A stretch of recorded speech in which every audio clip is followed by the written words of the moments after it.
Welcome to the Modern Marketing Loan Officer Podcast, brought to you by the Shining Star Hero Home Buying Program. Each week, successful loan officers share their experiences so that you can grow your mortgage business. Here's your host, Enrique Braunschweiger. Hey everybody, how are you? Enrique here with the Shining Star Hero program, also from First West Financial, and welcome to the Loan Officer Modern Marketing Podcast. And it's been a while since we recorded new episodes. We took a little bit of time off over the Christmas break, but we are excited to be back recording new episodes of the podcast. And today I have a very, very special guest. I want to tell you a little bit about it. Coincidentally, he is the very first guest that we have that is actually not an active loan originator. So we are stepping a little bit out of the box. We've been talking to a lot of originators, brokers, mortgage bankers, people who are involved in originating loans. But now we have an expert who is going to bring us a lot of really good information. He's not actually originating, so he has a different perspective on what we do and how we do it. And I want to introduce you to Jeremy Millar with Amarlo. Jeremy, how are you? Welcome. I'm doing great, Enrique. Thank you so much for having me. It's a pleasure. Absolutely. So your company is Amarlo. You are the founder. You are one of the owners of Amarlo. And, I have a lot of respect for you and what you do and your company. So I'm going to let you tell us a little bit about it. I know that I have firsthand experience. You guys are involved in helping mortgage companies with everything that is accounting related. You guys specialize in helping the loan officer that is maybe struggling a little bit find their way in terms of finances, in terms of accounting, planning, P&Ls, and all of that good stuff. But why don't you tell us in your own words, what do you guys do at Amarlo? Yeah, that's a great question. The basis of what we do really is bookkeeping. We do payroll services, all of the kind of menial tasks that a lot of loan officers, a lot of small businesses in general don't want to deal with. But we kind of do it with a twist. We do what we call financial storytelling. We really focus on giving the business owner, the people who are actually in the business day to day, really good information, data, and analytics on exactly what's going on inside of their business so that they can make better decisions. Excellent. Storytelling, that's obviously very, very important. And like I mentioned to you earlier, and to our listeners, I have firsthand experience of your company. And the reason why I invited you here, even though you're not actively originating loans, the reason why I brought you in is because I wanted to talk about the relationship between marketing, which is what the podcast is about, and the business side of marketing, the money, the expenses, the budgeting, how to find your way financially to the right spot when it comes to marketing. And I know you and I had a conversation a little while ago, and we talked a little bit about some of the topics, and that's what sparked my interest in bringing you into the podcast. But before I do that, tell us more about you. Tell us a little bit about you personally. What do we need to know? Yeah, I've been married to my lovely wife, Haley, for about 3 years now. We live in Orange County, California, and it's a beautiful, sunshiny place all of the time. I graduated from Biola University. It's a private Christian school up in La Mirada, and got my master's in business administration. I have background really in sales and marketing. I used to work in the tech industry before becoming an accountant. And now, my passion really is to help loan officers, brokers really create a better strategy for their business and really grab hold of what they're trying to do and how they're trying to grow. Very, very nice. So you are close to us here in Orange County. I am in Riverside County in the Coachella Valley, but you're originally from the Pacific Northwest, right? Yeah, that's right. I'm from Seattle, the Seattle area up in Washington, where it's very different weather, rainy all the time. Exactly. It's very different. But yeah, I grew up there and moved down to California probably 6 or 7 years ago in order to just kind of build a life here. Amazing. Something that you mentioned that I think is super important is the fact that you have a diverse background, right? So marketing, sales. When I met you, you were actually still working for a tech company and doing that. That's right. And of course, that gives you a unique perspective. And now you really dived into helping loan officers. Now, the reason why this podcast was actually born the reason why we decided to do this podcast is I am on my 18th year doing mortgages. And when you first sign up to do loans, especially if you're an independent broker or you're a lone wolf, right? You want to do loans, you want to help people. And what you don't know is that you don't sign up for is that you also have to be an accountant. You have to be HR. You have to be a marketer. You have to be a salesperson. You have to take out the trash. You have to know tech. You have to know how to plug in computers, and little by little you realize there's so much that takes away your time from originating. Now, I've been very fortunate that after all these years, I have a great team behind me. So I have people handling my marketing. I have people handling my accounting. I have people handling, just about every task that is not loan related. So I can focus specifically on marketing to my clients and helping them, get the best mortgage. But the reality is that people listening to this, they're not in that space yet. They're still having to do a lot of things themselves. So what this podcast is about teaching people how to be a better marketer, right? How to learn more about video, how to learn more about, direct mail or direct marketing, how to, connect with realtors and so on. So today I want to spend some time in the business side of the accounting, right? I want to, in the marketing, the dollars and cents, maybe, so to speak. So something you said to me that got my attention, and probably the main reason why we're doing this today is you said that most loan officers, and I'm going to be very delicate when I say this, most loan officers approach marketing almost like we approach gambling. Now, that's a big statement, but it makes a lot of sense. We approach marketing the way we approach gambling. I almost equated like taking a pizza and throwing it up against the wall and see if it sticks, right? You just do marketing and you go, well, hopefully it'll work. Hopefully this $1,000 that I'm spending in this program and that program is going to pay off. Yeah. And sometimes it doesn't, right? That's how marketing is. But it should not be gambling. Even though there's still a risk involved in marketing, it should not be gambling. There should be a strategy. Tell me more about what you've learned in that area, that specific area, when you talk to all these different loan officers, loan brokers, mortgage brokers that you talk to on a daily basis. Yeah, that's a really great question. I think that mentality kind of comes from almost the easy access I think that we have to data now, where I can go out now and I can buy 1,000 leads, for example, for a pretty penny, and try to contact all of those people. And most loan officers will think of that as their basic marketing. Like, hey, I bought these leads. I'm going to try and contact them. I'm doing my prospecting.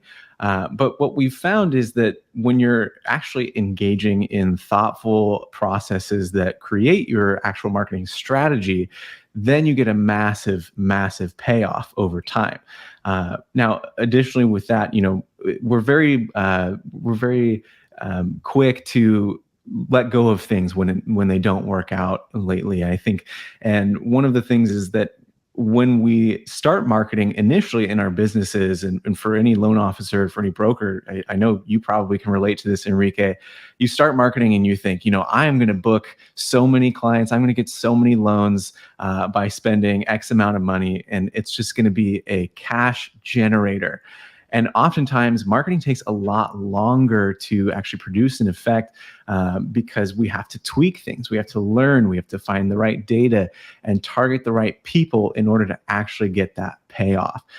So when we talk about marketing not being just a gamble, we really are looking at more of a holistic strategy, looking more so towards creating a funnel or a process to move people through this interaction with your business.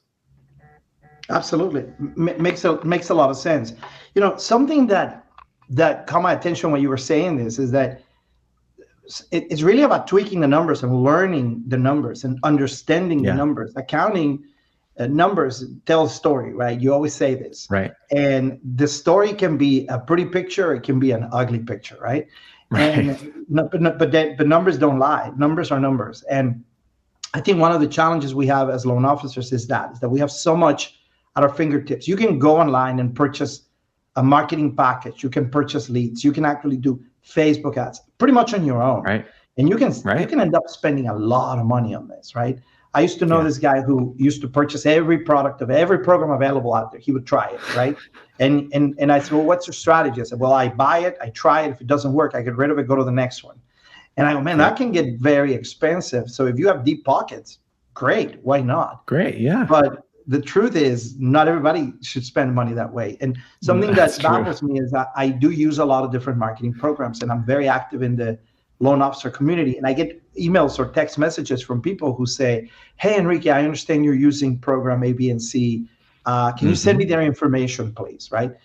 It's rare that someone says to me, hey, Enrique, do you mind if I ask you, how much are you spending on this? And what is your return on investment on this? Yes. People don't even know how to ask that question, right? Like, no, what's your investment? What's your return? So if I go, oh, well, you know, my investment is $500 a month, and I'm getting approximately 2 loans, which means around $8,000 profit. Oh, that's a number that I want to hang my hat on, right away. So why do you think numbers? I mean, how do we get better with this? How do we sort of? That's a great question. Focus on those numbers. Yeah, you know, we deal with numbers every day, especially as accountants, and you're right. What you said previously, the numbers are always telling a story, and I think the thing is. To start with, really, is that you have to have this mentality of going into looking at your numbers and understanding what's going on in your business by starting with, what am I trying to learn here? What am I trying to get out of my research or my information, my data? But I think that what most loan officers really need to understand about marketing is that tracking is one of the most difficult parts of doing marketing. You know, we could be running Facebook ads, we could be running Google ads, buying leads, we could be, you know, purchasing ads from all over different platforms, different places. And it's very difficult often to get a holistic picture of what's going on when all of that is in place. When we're experimenting with so many different platforms, when we're doing so many different things, it's really important to be able to have good data. So good data is, I think, the foundation of understanding what's going on in your marketing, being able to track how, you know, effective you are to introducing your brand to new customers. You know, you're not going to get a loan from someone who has never seen First West Financial ever. You know, you're only going to get loans from people who might be a little familiar with the business or might have seen one of your podcasts, or maybe have a referral or something to that effect. Exactly, a relationship, something like that.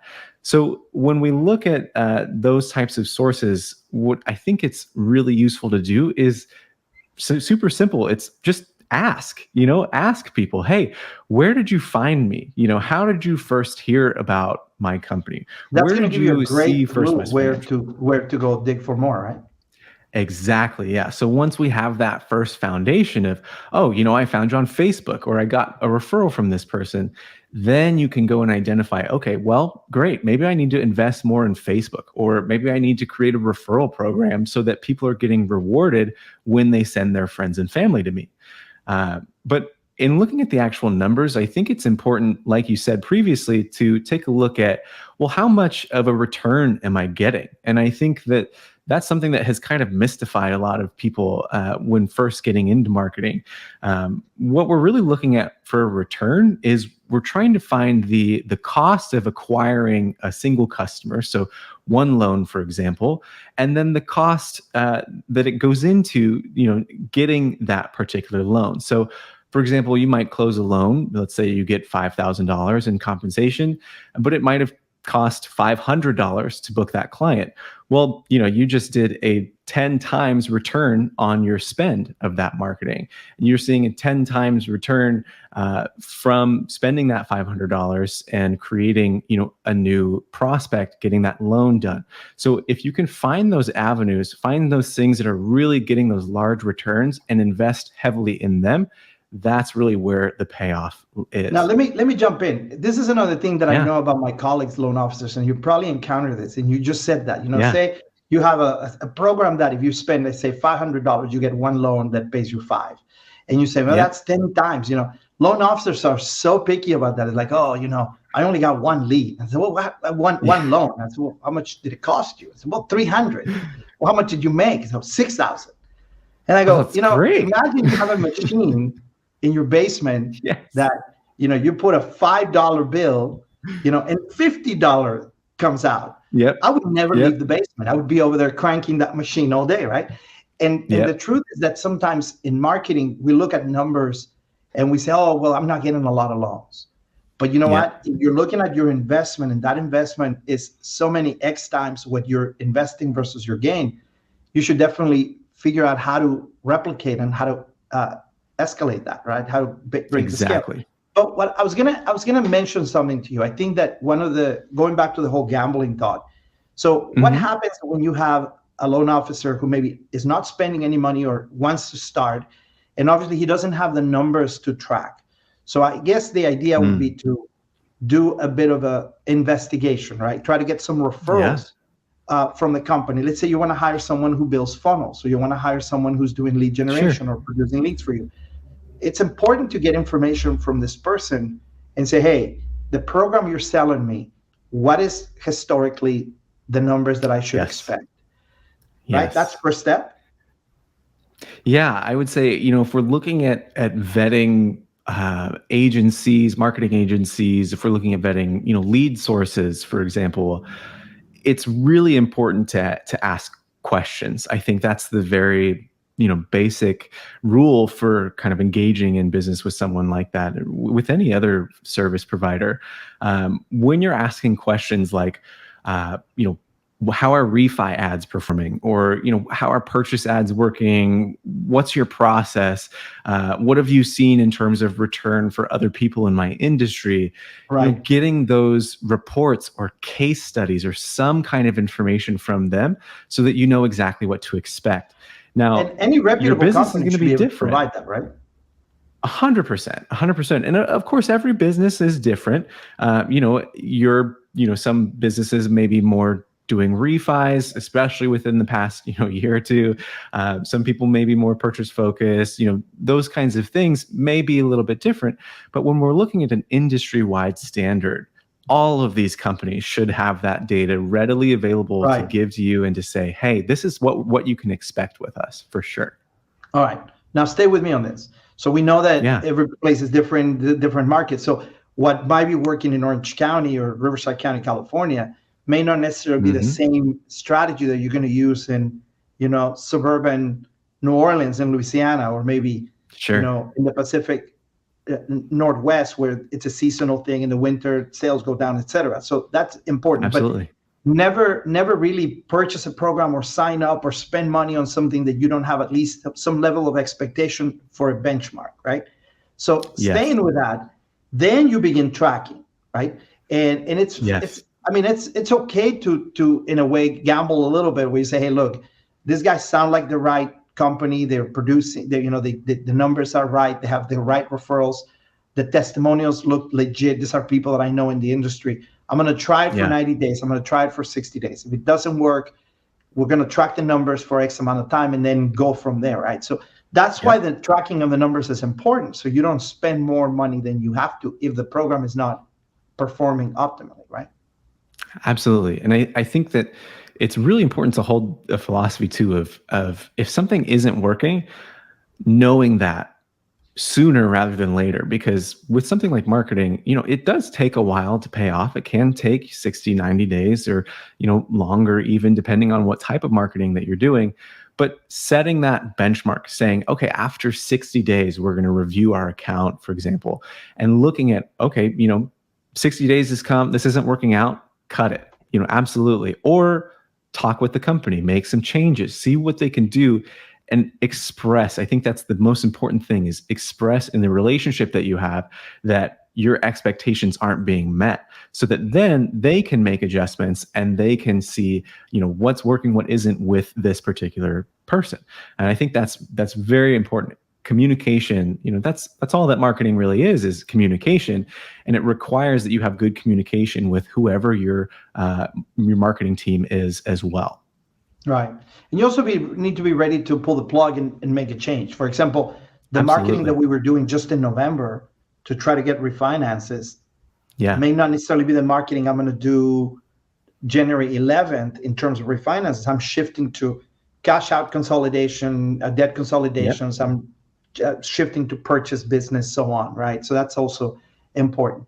Now, Yep. you in our conversation before, you mentioned something that I thought was interesting, and you talked about marketing Hmm. as a two-way street. On one end, you have what Yes. we call the brand awareness, right? So you have the brand Yes. awareness, and then on the other hand, you talk about actual generating specific leads. So tell us a Hmm. little bit about those two fields and why is it important to invest in both sides of the equation, not just one. Yeah, that's a great question. I think that traditionally when we think about marketing, and you might hear this expression from agencies or people that you work with in the industry, it's a funnel, right? So we have a general awareness that we're kind of building at the top of this funnel that then allows us to produce new prospects, new customers.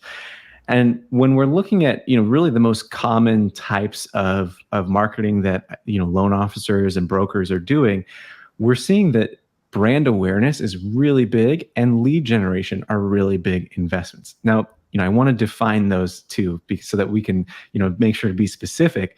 When I'm talking about brand awareness, really we're looking at, generalized ads that are letting a prospect really know that you exist. So for example, putting First West Financial out there, just saying, hey, this company exists, allowing that awareness, that first touch point with a potential customer to happen. And then from there, drawing them in with maybe additional content, some, helpful resources, for example, creating a relationship with those customers so that they turn in from prospects to actual paying customers that are letting you, do their loan and service them. So when we talk about lead generation, really, we're looking at the full funnel. So we're looking from the top to the very bottom. Right. And I think part of what one of the mistakes that we make as loan officers is because we don't have a marketing background. I mean, there is value Yeah. to an education. There is value to having an expert doing marketing. Yeah. Um, and I think one of the mistakes we make is that we get those two confused. We think that we're doing Yes. amazing marketing because we have our brand out there, right? We have Yeah. merchandise, we have a billboard, we have Facebook post where I talk about how great my company is, right? But Yep. none of those things is actually generating business. And a lot of That's people true. get frustrated because they go, wait a minute, here's this guy everywhere and nobody calls me. How come nobody calls me? And obviously, we know Marketing 101 says that yes, you can have all the brand awareness, but if you don't Yeah. have a call to action, if you don't have a way for people to actually take action, then Yeah. they're not going to contact you. They're not going to fill out an application or a form. I had a conversation with Andrew Pollock, who's the owner of Lead Pops and one of the top Hmm. marketers in the country when it comes to mortgages. And a few months ago, I had a conversation with maybe about a year ago where he said, look, I see loan officers spending a lot of effort and a lot of time putting their brand out there. They record videos, Yes. they record TikToks, they do YouTube channels. I do all that stuff. But I tell you what I do every single time. I have a link for people to be able to take action, either ask for Yes. information or give us their information, fill out a short form, whatever. That's how we harvest customers. And I think people forget that brand awareness is important, but you also have to have a call to action. And you know what? If you're spending money, let's go back to the money part. If you're spending money on Yeah. brand awareness and you're not getting any return, doesn't mean that the brand awareness is not there. People may be aware of your brand, but they're still calling Quicken Loans to get the mortgage, right? They're Yep. still calling someone else because Quicken is smart enough to put a funnel and an 800 number in everything they do. Exactly.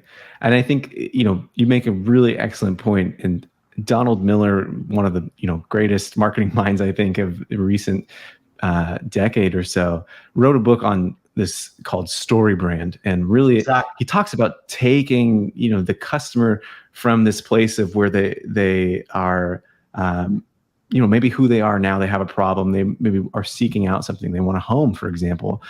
And your marketing is really providing them with that guide, that path to take, to walk down, in order to solve their problem or find what they might be looking for.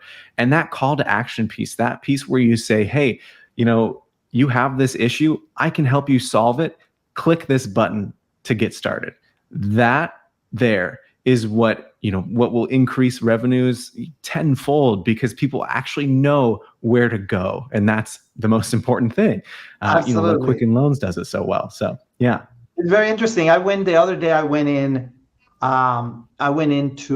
looking for a realtor, a specific realtor, because this realtor is involved in a transaction, and I got the contract, but there's no phone number, no email, and I never met this realtor. So I went in and I Googled the name of the realtor, and I put in the name, and one of the first things that came up was the Facebook page of this realtor. So I click on that. So I go to the Facebook page. There's no phone number. There's nothing. So I start going through the posts, and this person's showing all these beautiful homes. Like, hey, this house is for sale, and this other one. I just closed it. None of them have anything to click on. There's no way for me to contact this person, right? So I keep scrolling, and I'm like super frustrated, because I'm like, okay, where do I find it? So I go back to Google, and I go to page 2. So I go to realtor.com, right? Everything's there. No phone number, no email address, right? Gosh. On realtor.com, they have a page with a picture, and then of course there's like, click here. Now you got to fill out a form with 4 pieces of information. I'm not going to fill out a form. I'm looking for this person's cell phone. Oh my gosh. I'm sitting there thinking, this is what I call the secret agent. It's called a secret agent, because he's an agent, but he doesn't want anybody to get a hold of him, right? So like, you're super secret. There's a lot of secret loan officers too, where you go to their page, you kind of go, well, he might or might not be a loan officer. Can't tell. You can't tell, but at some point you go, oh yeah, look, he's talking about mortgage rates. And then there's nothing, no information, nowhere to click, nowhere to go. Believe me, if you go to my page, you're going to be able to know how to get a hold of me immediately, right? There's click here, click here, click here, and I'm there. So very easy. So that's important, right? I mean, that's basic stuff. If you are having to go to page 2 of Google search results, you've already failed, I think, in communicating. In communicating. Is there a page 2? I've never been there. I've never seen it before. I've heard of it. Never seen it. It's funny, because it's very, very true. All right, so we want to wrap this up, but I have one more question for you, and then I'm going to open it up to see if you have any other thoughts. But I wanted to talk a little bit about budget. That's another mistake a lot of people make. I know for a long time, I did not have a mortgage budget. I would just go to my wife, who runs the company, and say, hey, can we buy this? Can we spend money on this, right? Now we have actually a budget, and we know that, hey, this is the money we're spending now. Not everybody has that ability, but a budget doesn't have to be a lot of money. Obviously, there's no answer. If I ask you, what do you think people should spend? I want you to speak more in terms of why should people create a budget, and why is that so important? Yeah, that's an excellent question. And obviously budgeting is something that we're huge on. I think that one of the things that people often fall into is they say, oh, I have a budget, but that means that I can only spend X amount. Well, if something's working, for example, if you're doing Facebook ads and you're getting tons and tons of from one place leads, right? Turn it up. I mean, you don't have to be set into one specific spending rate. But as far as a budget, I think that what we typically see for marketing is it really depends based on the size of the business. So, you can understand that too. If you're a broker who has, 10 different loan officers underneath you, you're doing millions in volume a month, for example, you're probably spending a decent chunk of change on marketing every month. And that's good, because you have to fuel that engine. You have that money machine figured out, you're printing cash. If you're a loan officer, maybe who's, just an independent, type of organization, typically you're going to see that marketing is going to be a little bit different for those guys. And I think that what we typically see based on a percentage, if I had to throw a number out there, we'd see anywhere from 3% of total gross revenue to even 10%. And I've seen companies go even higher than that. So, making millions in gross revenue, and they're spending hundreds of thousands on marketing. But really, what I think we have to realize is the past year for the mortgage industry has been incredible. In the past even 2 years, there have been so many opportunities for refis. Refis are going gangbusters because of low interest rates. But, last week with interest rates changing, a lot of refis are going to be really shifting, more debt consolidations. Let's call it what it is. They're going away. We might be seeing debt consolidations and cash outs, but the volume is going to decrease significantly. And so when we're looking at, well, my pipeline was so full the past 12 to 24 months. Well, what are you going to do for the next 12? We're in 2022 now. This is a different ballgame. That's why we market. We market towards creating steady and consistent income revenue for the business so that we can rely on, those purchases coming through. We can rely on in the future, once we build that purchase business, interest rates might go down. We can help people with refis. All of a sudden you get, 2 loans per customer, for example. That's crazy. That's the best of both worlds right there. So I think that when it comes to, building up that marketing, spending that money, a lot of people have a lot of cash right now. Investing that in ways that are going to pay off in the future is really what's going to separate the best of the best, from the people who are kind of going to fall to the wayside. Well, let me tell you, this has been a phenomenal conversation, giving us a different perspective on really marketing, right? In a couple of weeks, I'm going to be recording a podcast with a loan officer who is building a successful business, not spending any money, right? So I'm going to learn about that as well. But I can tell you, he's making a massive effort. So his investment is not money, it's time, right? Yeah. I do the same thing. I spend more time than money. I do have a budget, but what I've been able to do is I've been able to do what they call stacking. And what that means is I create a foundation of organic advertising where I don't spend money. I do a lot of education. I do a lot of videos. This is one of those things that I do. I record probably on average 13, 14 videos a week that go into different platforms. I have a YouTube channel. All of that doesn't cost money. So I build that base, and then on top of it, I go spend money on advertising or programs that are going to piggyback on that brand awareness that I have created. But it has taken me a long time, and that's another thing. I have been patient. I started recording the First Time Buyer channel 2.5 years ago, and my average viewership for a year, every week, I would get 7 to 10 views. So like if I went outside and I just started talking about I would get more views on that than if I recorded it. But now I'm getting hundreds of views, right? Not thousands yet, but I'm getting hundreds. And some of my videos are in the thousands. So what I've learned is that sometimes you have to just be patient, right? And, absolutely. I'm going to get there. So I want to thank you for your time. I want to thank you for what you do and the fact that you actually have such a clear picture of what mortgage companies need to be doing financially to be successful. So I'm going to take 2 seconds to let you give me a brief commercial. Tell me a little bit about specifically what do you guys do in terms of helping loan officers, and how can people get a hold of you? Yeah, that is an excellent question. First of all, I want to say thank you. This is an amazing opportunity. I love First West Financial and everything that you guys are doing with helping the mortgage industry with the Shining Star Hero program. All of that. You guys are incredible and just super lucky and blessed to be able to work with you guys. And as far as Amarlo goes, we really are dedicated to kind of being the financial department for these independent loan officers and mortgage brokers. A lot of larger companies, they have these amazing finance departments that will give great insights into exactly what's going on in their branches, but smaller companies, they really miss out on that. And so what we do is we take that the financial aspect of the business, looking at the books, handling the bookkeeping, tracking all the receipts, doing the payroll, all of this, menial tasks that take up time for someone who's trying to run their business.